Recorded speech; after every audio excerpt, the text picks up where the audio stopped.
Donc bonjour à tous, on se retrouve aujourd'hui aux Utopiales pour l'édition 2018 en compagnie de MM, je ne sais pas si je prononce correctement, c'est bon, Fred Blanchard et Fred Duval pour la sortie donc, de Renaissance, le tome 1 Les Déracinés aux éditions d'Argo. Est-ce que vous pourriez nous expliquer un petit peu comment est né ce projet, cette BD en particulier ? En fait, ça vient de l'envie de traiter un problème qui m'est cher depuis longtemps, c'est-à-dire l'écologie, les problèmes, les enjeux écologiques, et puis le côté irréversible des erreurs qui ont été faites, des mauvais chemins qui ont été pris, notamment avec les hydrocarbures, leur exploitation, leur surexploitation.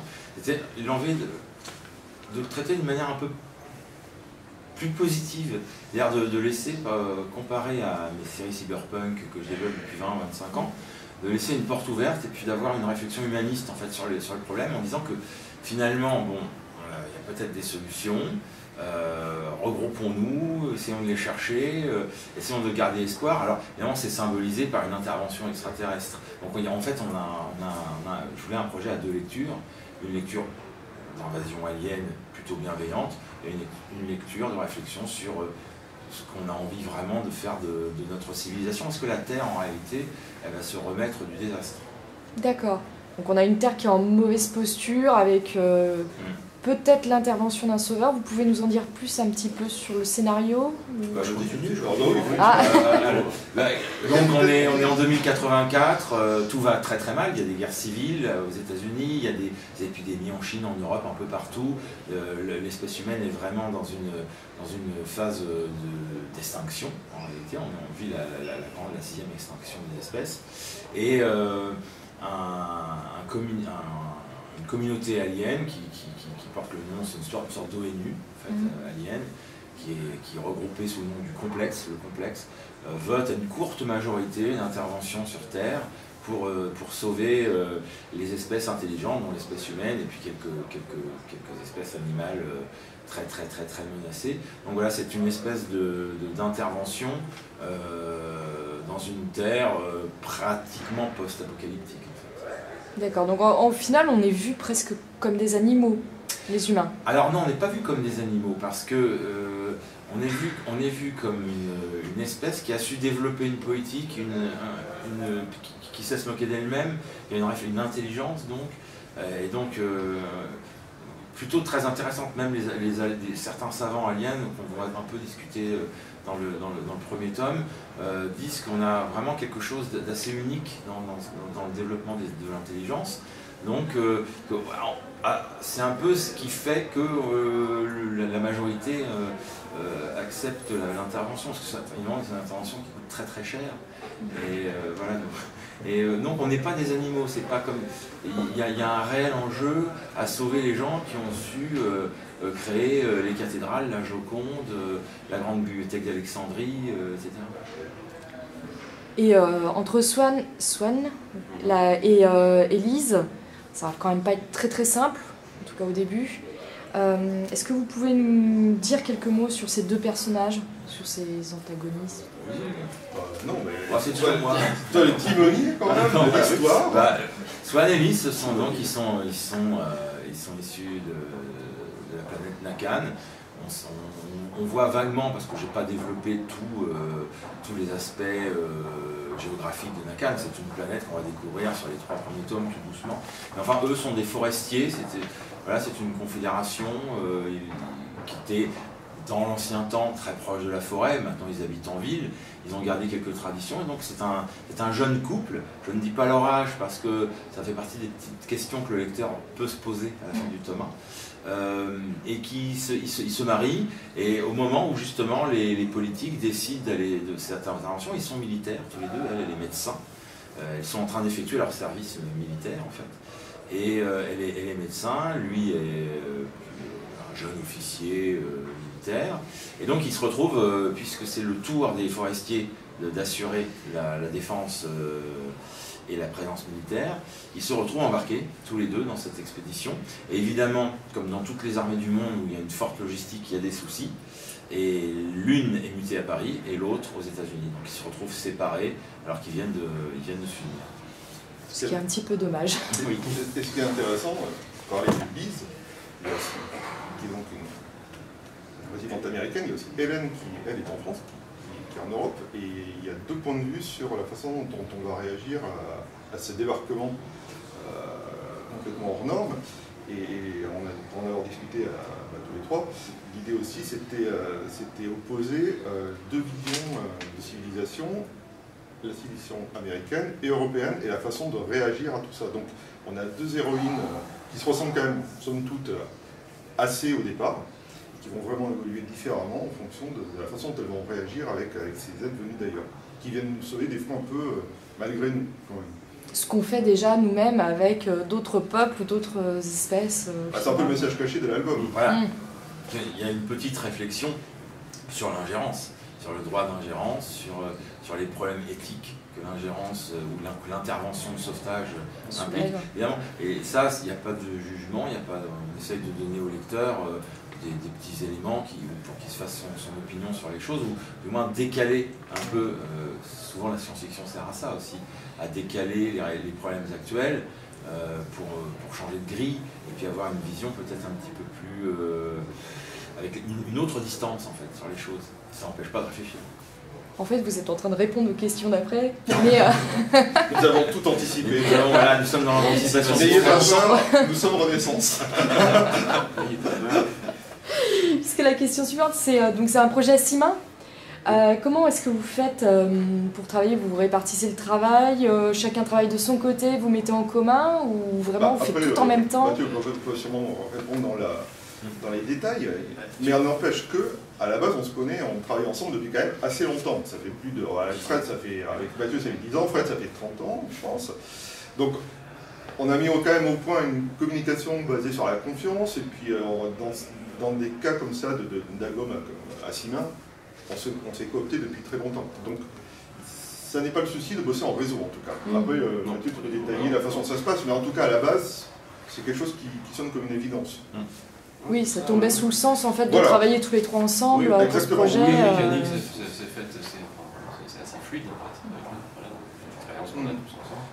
C'est très, très facilement. Après, c'est vrai que quand on reçoit tous le découpage en même temps, et on y réfléchit, alors sur différents aspects à chaque fois. C'est vrai que je pense d'abord narration, découpage, et puis ensuite on discute avec Fred aussi au niveau de l'aspect visuel, des éléments qui doivent intervenir dans les séquences en question. Mais après tout se fait tout vient au bon moment. Quand on l'attend. Oui, finalement, ça coule tout seul. En plus, comme vous connaissez depuis longtemps, vous savez à peu près comment vous fonctionnez. Donc, voilà. Oui, il y a eu, avec Mathieu, on a fait 8 Carmen, McCallum, pendant 8 ans, plus un jour J. Jour J, il a eu un aspect de travail encore plus d'équipe, puisqu'il y avait 2 scénaristes, puisqu'il y a Jean-Pierre Picot qu'on peut ajouter au trio. Donc voilà, cette habitude de travailler, de mettre en commun les choses, et puis d'essayer de tirer de chacun ce qui se fait le mieux. Ça, c'est un peu la recette aussi qu'on applique dans Série B depuis 25 ans. Donc là, ça a été une continuité, voilà. Et puis on avait des rôles très très différents, très bien répartis aussi. Oui, voilà. On ne se marche pas dessus, voilà. Pas de crise. Non, pas ça. Voilà. Donc après, le procédé il est très simple. Moi, j'écris un scénario. En amont, on a des discussions sur ces scénarios, sur les contenus. Moi, je sais où je veux aller globalement, mais les péripéties, on sait où on va, mais on ne connaît pas forcément le chemin. Oui, c'est ça, on a un point B, un point A. Exactement. Et donc, le chemin, les péripéties, ça peut aussi passer par des envies graphiques des 2 dessinateurs, sachant que Fred crée des designs et que Mathieu exécute les planches, fait les planches. Donc, on discute, et la narration, bien sûr. Donc on discute pas mal en amont. Là, hier, on a commencé à discuter. Là, on est en train de réaliser le tome 2, mais moi, je parle déjà du tome 3 et d'éventuelles suites. Donc avec les envies, et voilà. Donc c'est un travail vraiment d'auteur, tout à fait classique, je dirais.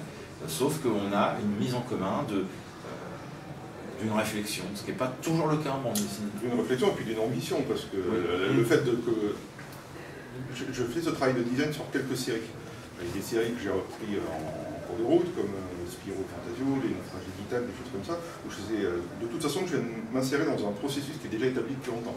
Mais là, sur cette série-là, à la base, j'étais censé l'éditer. Il se trouve qu'elle est partie chez un autre éditeur, mais je suis rentré dans l'équation parce que, clairement, en discutant avec Mathieu et Fred, il y a une ambition clairement affichée dès le départ d'exigence, de qualité, même surtout au niveau du récit, qui est quand même le centre de tout.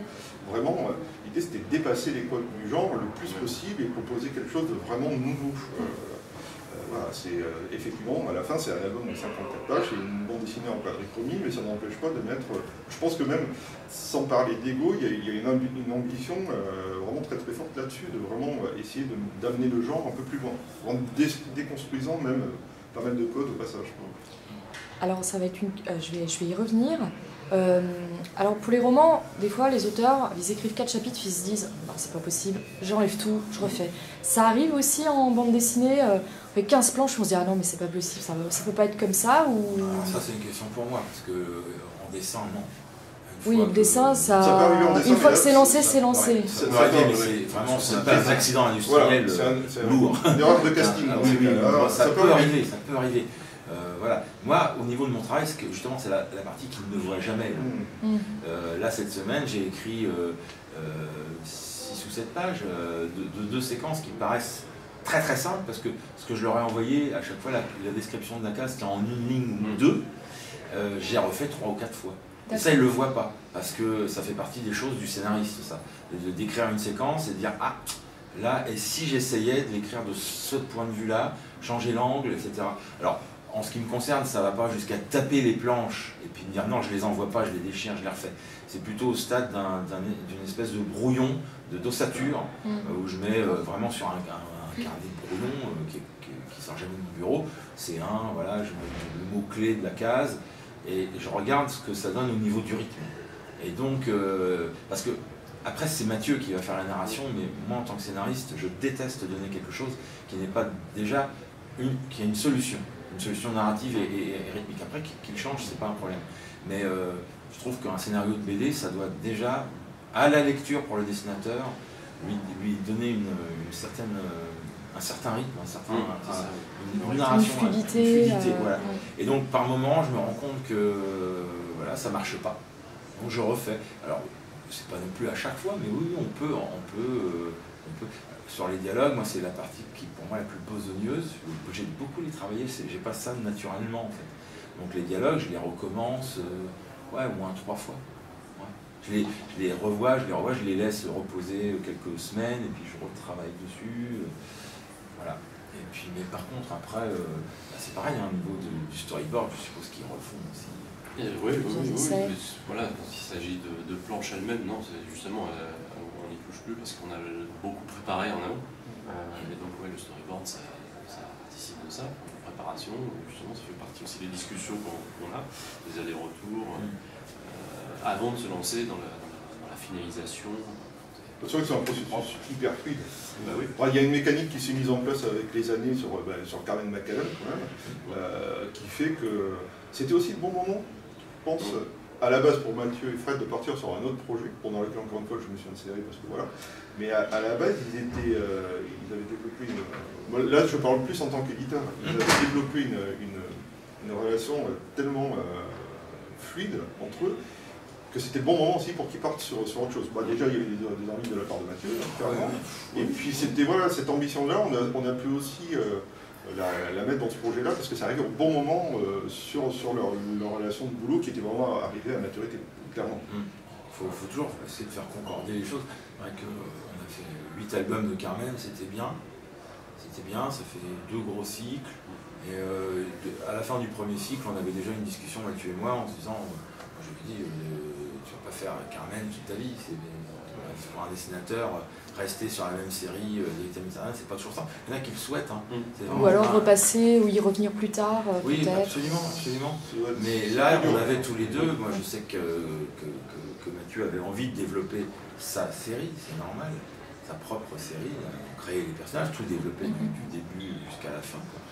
Et donc voilà, on a eu ces discussions, c'est passé par un autre projet qui n'est pas allé au bout.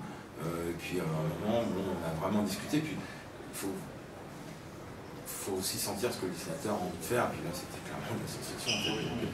Moi, voilà, c'était aussi il y a 4-5 ans, une période où je m'étais mis un petit peu en repos de la SF. Parce que j'avais envie d'autre chose. On avait commencé Jour J, qui n'est pas vraiment de la science-fiction, c'est de l'Uchronie. Et le sel, le Jour J, c'est quand même l'histoire. Donc c'est plus parti dans des récits historiques, jouer un peu avec l'histoire, une vraie volonté. Après 20 ans de Caravan et Trévis, j'avais bien le droit à ça. Et puis finalement, je suis revenu à la science-fiction et Renaissance avec beaucoup de plaisir, en fait, parce que je me rends compte que c'est quand même le domaine où je suis le plus à l'aise.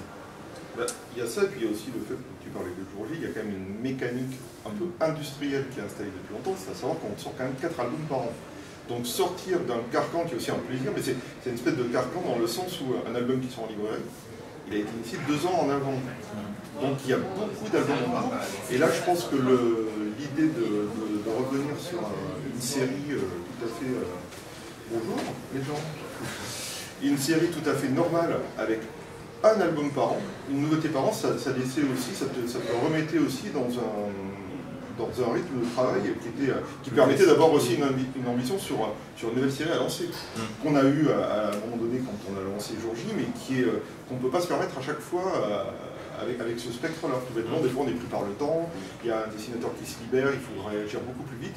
Là, c'est vrai que c'est un projet sur lequel vous avez quand même bossé en amont énormément. Des mois avant de faire la première planche. Voilà. Et ça, moi, je trouve que dans un monde idéal, qui serait mon monde idéal, faire de la BD comme ça, c'est vraiment c'est génial. Le must. C'est génial c'est le plus agréable, c'est le plus confortable. Voilà. Après, il y a les réalités, la vie, le choix aussi de ne faire que ça. De ne faire que du scénario ou que du dessin, d'être à plein temps. Voilà, tout ça, ça implique par moments des petits aménagements sur son confort. Ça n'empêche pas d'être à fond sur tous les projets. Mais la Renaissance, voilà, on a vraiment pris le temps de développer. Et ça s'est vu puisque quand on a quand même constitué un dossier préalable avant même de dessiner les planches qui a séduit les éditeurs, clairement. Ouais. Donc la SF, pour tous les trois, vous parliez du fait que ça vous permettait d'aborder des thématiques de façon différente. C'est le cas pour vous trois ou vous écrivez vraiment, vous dessinez, vous écrivez de la SF pour ça ou il y a d'autres raisons? Alors moi, à mon petit niveau, je dirais que dessiner la réalité, ça m'emmerde complètement. Et en plus, c'est très très dur à faire, de bien le faire.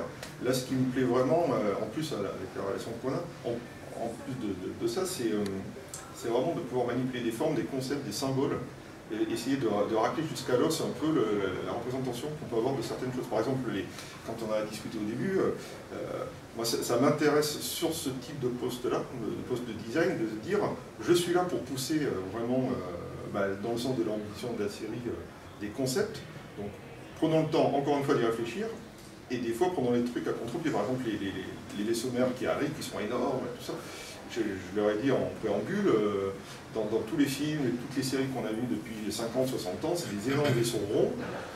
Par principe de base, pour casser le moule, partons sur des vaisseaux carrés, tout bêtement. Donc voilà, et ça c'est parce qu'il y a vraiment eu, encore une fois, un moment de réflexion assez intense. Il y a des vaisseaux triangulaires aussi de temps en temps. Oui, des carrés, des gros trucs carrés comme ça. Voilà, c'est tout bêtement, c'est jouer avec des formes. Alors ça m'intéresse beaucoup. Et si c'est pour dessiner la réalité, on peut faire ce travail-là, mais il est beaucoup plus subtil, il est beaucoup moins apparent forcément, et puis moi il me frustrerait beaucoup, en tout cas faire du design sur des trucs beaucoup plus réalistes, je ne verrais pas du tout l'intérêt.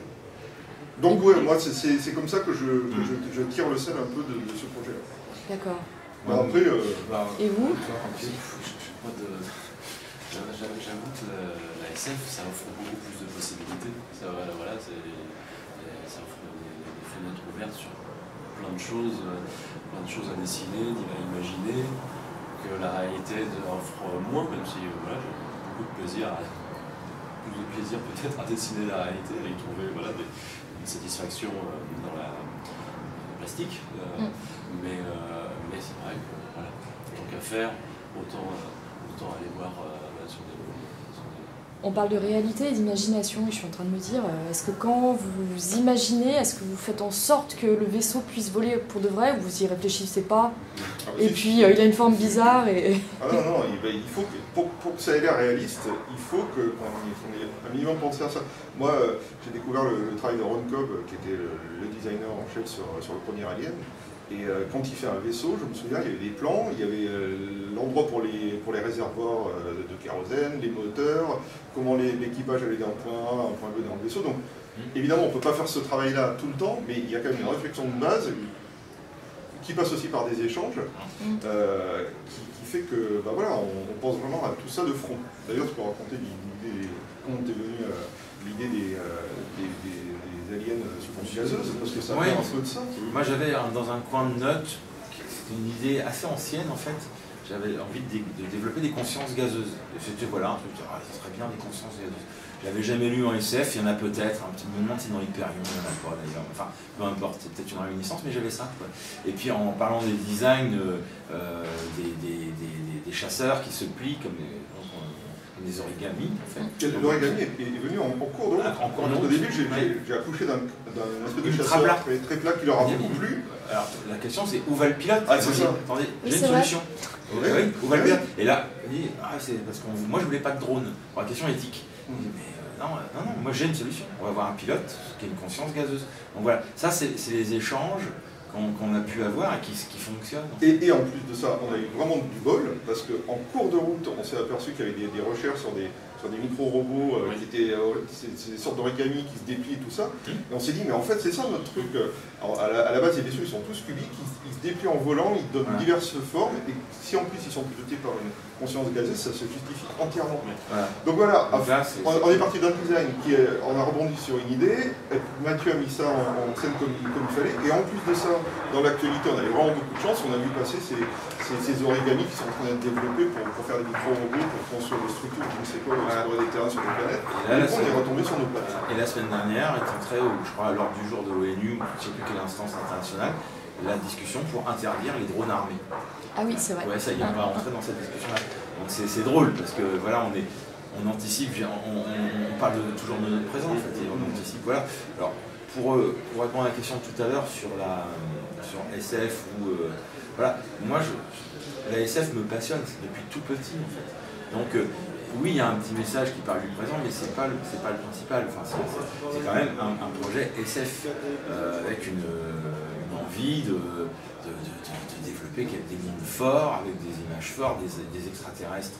On a beaucoup bossé, voilà, on a beaucoup échangé, et puis c'est pas fini parce qu'on va en voir plein d'autres sortes. Et donc il y a tout ce monde-là, moi ça me passionne depuis que je suis gamin.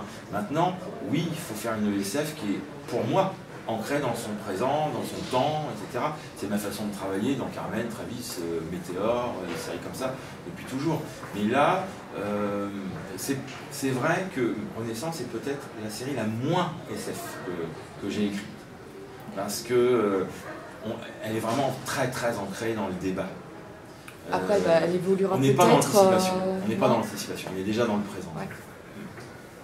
Elle évoluera peut-être vers quelque chose de plus SF après, non? Ah, alors ça, je ne le dirais pas, parce que ça consiste à voir quelques...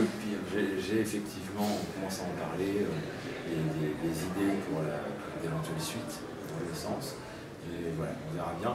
Mais pour l'instant, l'idée, c'est de vraiment montrer un sauvetage, parce que une opération de sauvetage, et comment, pour combien de temps, dans quelles conditions, etc. Tous les débats qui animent finalement aujourd'hui toute intervention militaire ou humanitaire dans quelque pays que ce soit. Il y a forcément à un moment des gens, des technocrates qui réfléchissent au coup et peut-être éventuellement aux concessions. Et maintenant, le futur projet en cours, à venir. Voilà. Alors là, ouais, il y a pas mal de choses qui volaient partout autour. Mathieu, toi, t'es bien servi quand même pour les temps qui viennent. J'ai de quoi faire. Donc, non, moi je reviens pas mal à la science-fiction. En ce moment, je suis sur deux. Là, on est vraiment au tout début. Deux pistes. Donc, qui pour moi sont des vraies pistes, parce que dans les deux, j'ai le dessinateur. la dessinatrice d'ailleurs. Donc voilà, c'est en développement, mais c'est pas du tout pour tout de suite. Et puis l'actu la plus immédiate, ça va être la sortie chez Dupuis d'Un Fer Noir, qui est une adaptation d'un roman de Michel Bussy, ça sera pour en 2000. D'accord, donc déjà, là, Michel Bussy, on va être plus sur du polar. Oui, c'est Un Fer Noir, ça se passe à Giverny, c'est quasiment un huis clos dans le jardin, dans le village et le jardin de Claude Monet. Et c'est un roman qui a été un succès phénoménal en librairie. Et on s'est beaucoup amusé, Casgrain et moi, à l'adapter. Et puis après, Didier a dessiné en couleur directe la peinture. C'est incroyable, ça nous donne des planches carrément hallucinantes. Mais bon, voilà, ça sort chez Ecran.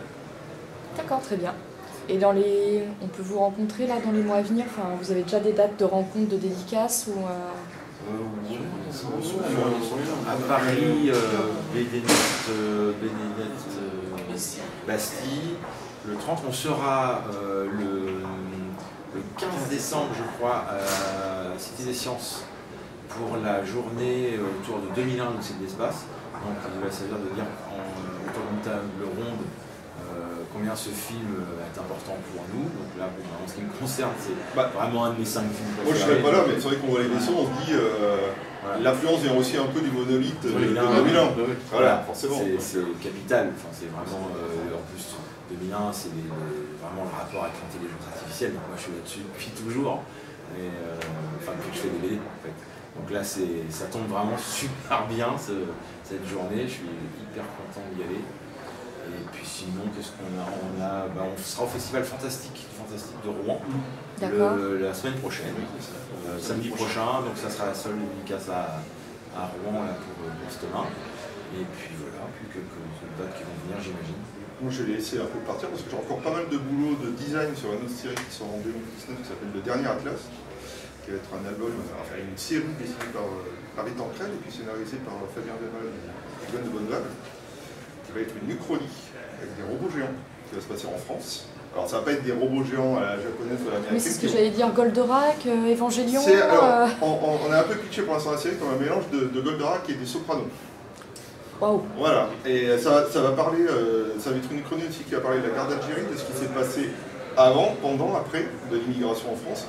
Ça va être un espèce de bouquin. C'est une série chorale, il y a vraiment pas mal de personnages et il y a des perspectives sur des problèmes de société qu'on rencontre encore aujourd'hui, mais avec un spectre un peu différent. Et alors les robots géants, ils sont un peu au centre de l'histoire, ils ont représenté la puissance française à un moment donné, mais les nôtres, ils ne servent pas à détruire des immeubles, à la base ils servent à en reconstruire. Je ne vous en dis pas plus, ça sortira en mars 2019. Donc pour l'instant j'ai laissé un peu partir, moi j'ai encore pas mal de boulot là-dessus. Et je pense qu'après on aura, avec mes petits camarades du Dernier Atlas, on aura aussi l'occasion de partir un peu sur les routes et faire des dédicaces et des choses comme ça. Voilà, j'ai encore à peu près 5-6 mois devant moi de tranquillité relative. Et ça vous fait à tous vraiment des beaux programmes. Hein. Oui, ouais. Ça c'est clair, on s'amuse bien. Ouais. Merci beaucoup d'avoir répondu à ces quelques questions. Bon festival. Merci beaucoup. Merci.